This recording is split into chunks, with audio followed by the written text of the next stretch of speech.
कुछ महत्वपूर्ण प्रश्नोत्तर व्याकरण भाग में आप लोग देखेंगे जो आप लोगों की इंटर की हिंदी से जुड़ा हुआ है। इसमें पहला प्रश्न इस प्रकार बनाया है, समाचार पत्र से क्या आशय है? इसका आंसर है, विश्व और देश में खबरों का एकत्रीकरण कर एक निश्चित मानक में उनका प्रकाशन करना समाचार पत्र कहलाता है। दूसरा है, समाचार पत्र के दो कार्य बताइए। या समाचार पत्र के अधिक कार्य भी हो सकता है। प्रश्न परीक्षाओं में समाचार पत्र के दो कार्य भी आ सकता है, अधिक कार्य भी आ सकता है, 3 भी आ सकता है। आंसर है, किसी भी सूचना, घटना, दुर्घटना, खोज, रहस्य आदि को उजागर करके उन्हें जन सामान्य तक पहुंचाना। दूसरा है, समाचार पत्र के माध्यम से जनता को जागरूक करना। अगला है, समाचार पत्र के माध्यम से हम अपने भावों की अभिव्यक्ति भी कर सकते हैं। और अगला एक वाक्य बन सकता है, किस समाचार पत्र में संपादकीय के माध्यम से समाचार पत्र का संपादक समाज की किसी ज्वलंत विषय पर अपनी टिप्पणी कर सकता है। अगला प्रश्न है, समाचार से आप क्या समझते हैं? इसका आंसर हुआ पूरब, पश्चिम, उत्तर, दक्षिण, यानी ईस्ट, वेस्ट, नॉर्थ, साउथ। चारों दिशाओं से प्राप्त होने वाली सूचनाओं को समाचार कहते हैं। इसको अंग्रेजी भाषा के न्यूज शब्द से भी स्पष्ट किया जाता है। इस न्यूज शब्द में ईस्ट, वेस्ट, नॉर्थ, साउथ इस वर्ड का पहला लेटर विद्यमान है, जिससे यह न्यूज शब्द और स्पष्ट हो जाता है। आपके क्षेत्र में प्रकाशित होने वाले 4 समाचार पत्रों के नाम लिखिए। ये मैंने लिखे हुए हैं, लेकिन आप अपनी इच्छानुसार अपने क्षेत्र में प्रकाशित होने वाले समाचार पत्रों के नाम लिख सकते हैं। जैसे यहाँ लिखा हुआ है, Amar Ujala, Dainik Jagran, Hindustan, times of India.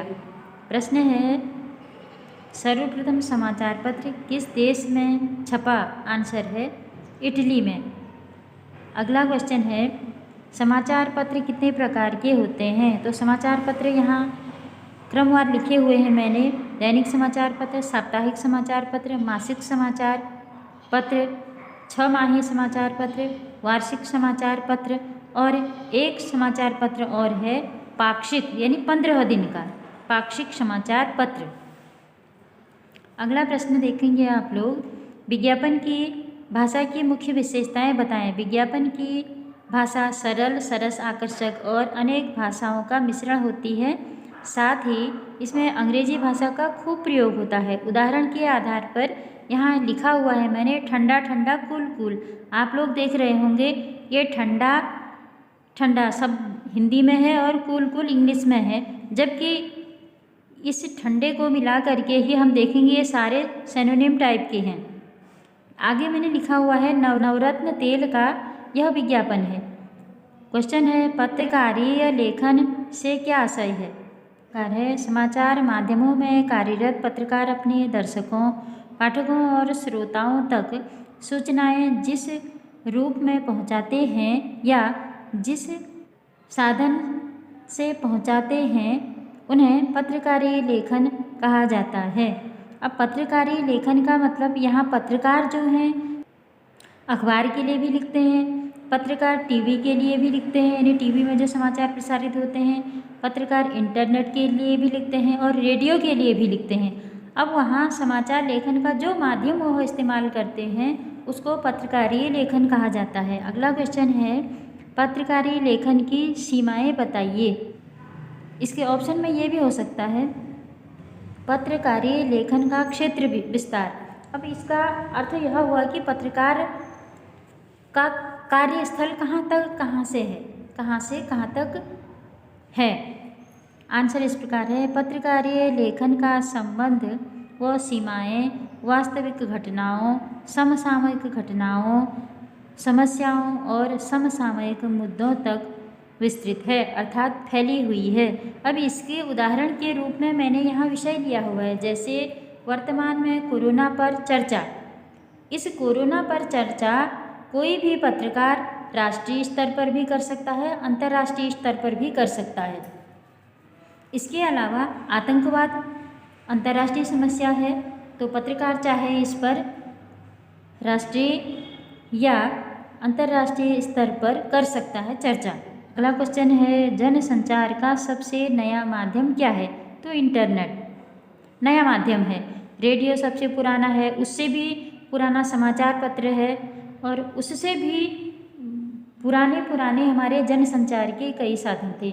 बच्चों, प्राचीन काल में जनसंचार का साधन जो था, जिसको हम आदि मानव के समय का संचार साधन कह सकते हैं। आदि मानव का एक झुंड एक स्थान पर रहता था, दूसरा झुंड दूसरे स्थान पर रहता था। अगर उनको दूसरे झुंड को कोई संदेश पहुंचाना होता था तो वह वहाँ पर अब जहाँ पर वो लोग एकत्रित होते थे वहाँ पर आग लगा देते थे, जिससे कि धुआं फैल जाए और अब उनका संदेश अगले झुंड तक पहुँच जाए। लेकिन धीरे धीरे संचार के साधन बढ़े और आज हम क्षण भर में ही इंटरनेट के माध्यम से जो हमें समाचार चाहिए, जो खबर हमें चाहिए, हम ले सकते हैं। प्रश्न है, समाचार पत्र का सबसे महत्वपूर्ण पृष्ठ कौन सा है? तो समाचार पृष्ठ का सबसे महत्वपूर्ण पृष्ठ है संपादकीय। इस संपादकीय को लिखने वाला समाचार पत्र का भी संपादक हो सकता है और किसी दूसरे समाचार पत्र का संपादक भी होता है, जो किसी विशिष्ट और ज्वलंत विषय पर अपनी विचारधारा बेबाक तरीके से रख सकता है। अगला एक महत्वपूर्ण प्रश्न और है, पेड न्यूज किसे कहते हैं? इसका आंसर देखोगे, व्यक्तिगत हितों से जुड़े समाचार जिनका प्रचार प्रसार भुगतान करके किया जाए वह पेड न्यूज कहलाता है।